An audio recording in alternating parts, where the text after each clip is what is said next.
Okay, ayun ho, magandang umaga po, Alas 10 pa lang ho ng umaga. Maaga kami ngayon. Maaga kami ngayon ni Jerby Boy. Kasi babaklas kami ng cabinet. Tapos mag-i-install kami ng bago naming grill, yung ihewan namin. Kaya maaga kami ngayon.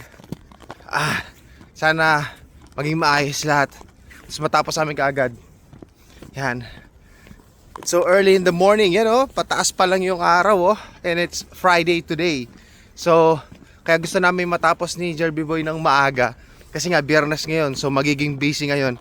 Para at least meron pa kaming time, kahit isang oras lang makapagpahinga bago kami mag-open. Right? So, kita-kita tayo sa restaurant mamaya. Okay?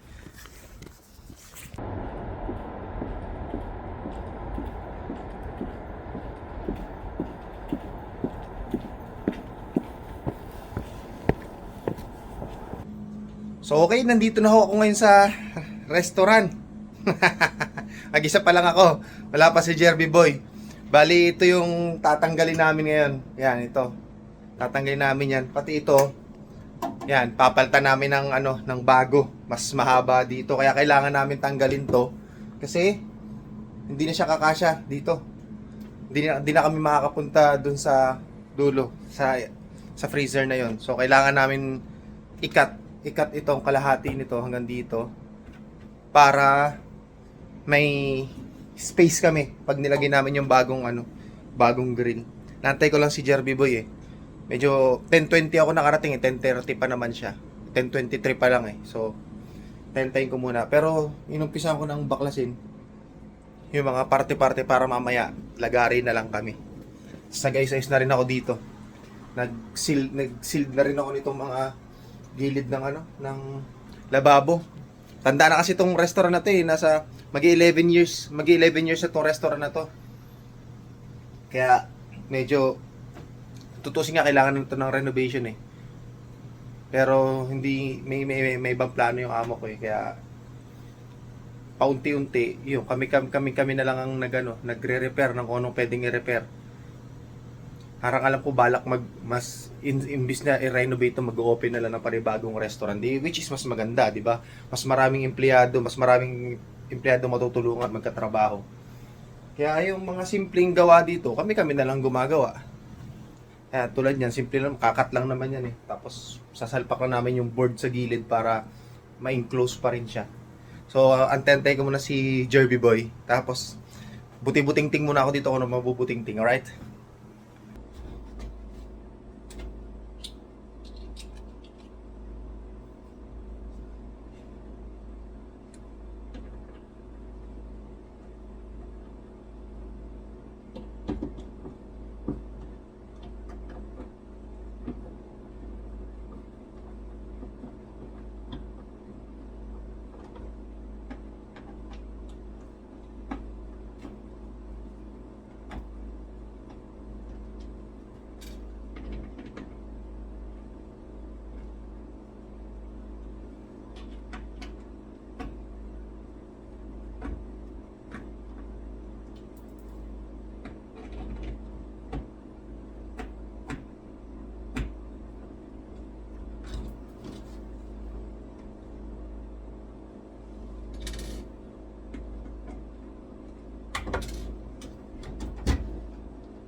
Okay, ang dumating na yung contractor, Jerby Boy, contractor.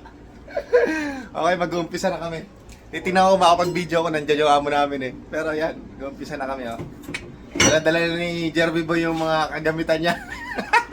Sa sideline pa ata ito mamaya Branded to branded. Kaya umpisa muna kami. Binanata na ni parang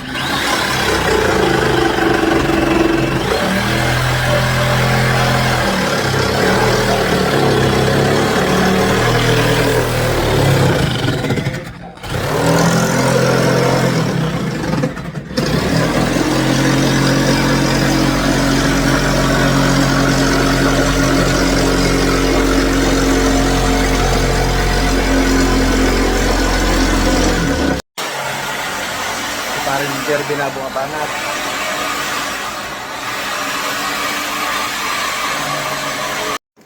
Ayan, dire-diretso ang trabaho namin. Dumating na yung in-order na mesa, patungan ng grill eh. Galing China ako. Ayan, Nakaship po. baba na yung mesa, patungan ng grill. Tapos na kami dun sa cabinet eh, nabaklas na namin, nakabit na rin namin yung sa gilid. Gawa na lang, ito, yung mesa na lang. Ah, binaba na ni Jerby Boy. Buksan mo na yan. Sige, sige pre, baklasin mo na yan. Natin yan. Dire-diretso na. Pagkatapos ito, yung upuan naman na nasira nung nung kaibigan ng amo ko. Yan naman ang ayusin namin pagkatapos ito. Ayun oh, naputol na namin. Ayun. Naputol na namin yan. Tapos adjust na namin dito sa gilid. Kasi install na lang namin tong mesa. Tapos yung bagong grill. Tapos okay na. Alright. Ayun. Buti tumawag si amo ng professional na magkakabit nung nung gas. Kasi ayoko rin pakialaman yan dahil hindi naman natin linya yan, mamaya magka-problema. Tapos malaman ako yung nagkabit, di ba? Nagano siya eh, ayun o. Ayun, ayun, nagkakabit. Ayan, talaga professional yan eh. Kaibigan niya yan eh. Parang Jerby. Relax lang yan. Tawag tayo ng dala. Petics lang, mas marami pa kayo pahinga eh. Saglit lang naman namin ginawa kasi gamit din namin panlagari yung yung automatic eh. Yung di kuryente, kaya saglit lang din eh. Tapos, barera-barera lang. Saglit lang. Kung tutusin, mas marami talaga yung relax eh, no? Tapos, naka-in ka pa. Okay.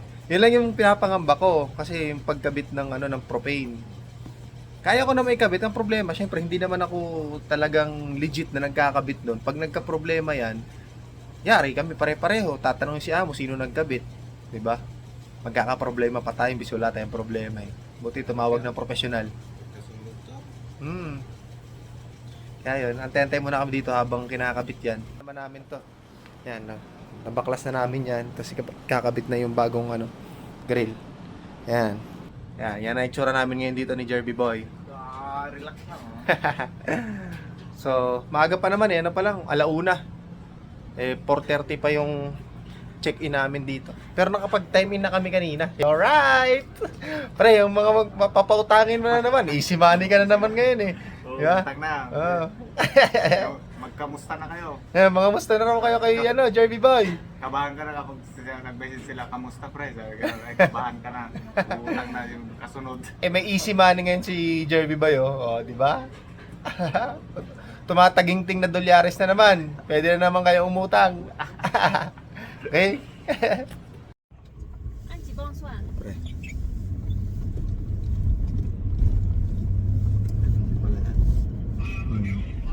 2.5，2.5 Nadagit pa kami ni Amo eh. 2.5磅算对吧？ Kinarga na. Yung isa nun lang. 我知道了， Ha? 拜拜。 Yung isa doon. Wala walang silbi. Patay na bata yun. Pinakarga kami ng mga binaklas namin. Tapos binaba namin dun sa sa bodega. Pero pinakain naman kami, kumain kami. Kaya solved din, pre.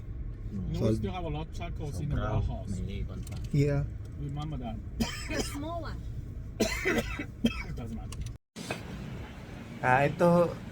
Ito rin yung isa sa ginagawa namin pagka walang customer. Yan, nagtutuhog kami.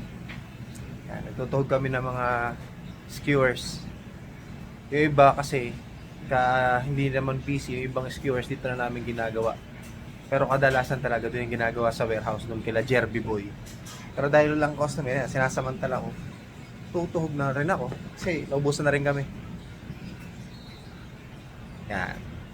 Tapos, habang nagtutuhog, kasi nga, walang customer, yan, nanonood naman ng NBA. Nood na NBA habang nagtutuhog, di chill lang.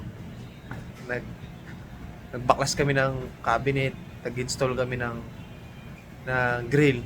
Naglinis pa kami, nag-ayos pa ng upuan. Ayan, oh. Makita yung upuan na yung ganyang upuan, yung may mga kahoy na ganyan. Yan, yung may mga kahoy na ganyan, yan. Yung mga inayos ko kanina. Yan. Okay? Tuhog-tuhog muna habang walang customer. Tapos nood-nood ng NBA. Chill! Ay! Time check! Ano Ay, ka? 14 hours na kaming nagtatrabaho. 14 oras! Oras. Wala nga, biglang ano eh. Kung kailang 30 minutes na lang, hindi nga, less than 30 minutes na lang, magko-close kami, tsaka napuno yung restaurant. Mag-aalaw na ba? Oo, mag-aalaw na na. 15 hours tayo na. Mag-aalaw na na, para ano na eh, 12:39 na ata eh, 12:40. Trabaho 15 hours. Walang yan, biglang tumumal na kami nung ano eh, busy kami nung una tapos nawalan kami ng customer ng bandang 9:30, alas 10 hanggang alas 11. So, na-expect namin, wala na. Usap-usap pa kayo mga Biglang sabay-sabay pumasok na puno kami. Kaya yun, ito kami ni parang Jerby. Lumbay. Okay, tapon muna kami basura, alright?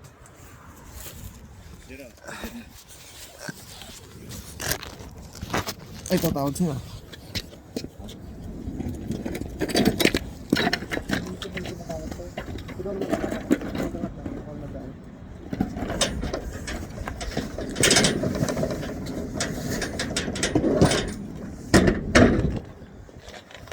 Hey, dude. Food in the bag. Wala nga yan. Di ba kanina, nagtutuhog na lang ako ng ano eh, ng skewers kasi wala nang customer eh. Easy na lang. Chill-chill na lang kami habang nanonood ng NBA eh. Pagpatak ng alas 11 pasado, as in, puno. Kami, puno talaga. Sanang punulok. Walang iya. Parang nag-usap. Tapos, yun nga, bago pa yung grill namin, medyo kinakapa ko pa kung saan mas mabilis, saan mas madali. Para pag tinuruan ko yung mga, yung mga iba, isang diskarte na lang. Mag-aalauna na. Talagang luto na. Oo. Luto sa ilalim. Ayun. Mag-aalauna na. Dapat hanggang alas 12 lang kami. Cover na kami ng isang oras. Pero okay lang. Ganyan talaga. Kayod talaga. Kayod. Buhay Canada. Sarap. Buhay. Okay naman, tapos ako maglinis eh. Nagtapon na kayong basura. Tapos antayin na lang namin yung server tsaka yung kitchen na matapos maglinis. Tapos sisibat na kami. Alright? Tawag sa Canada. Okay, nakauwi na rin sa wakas.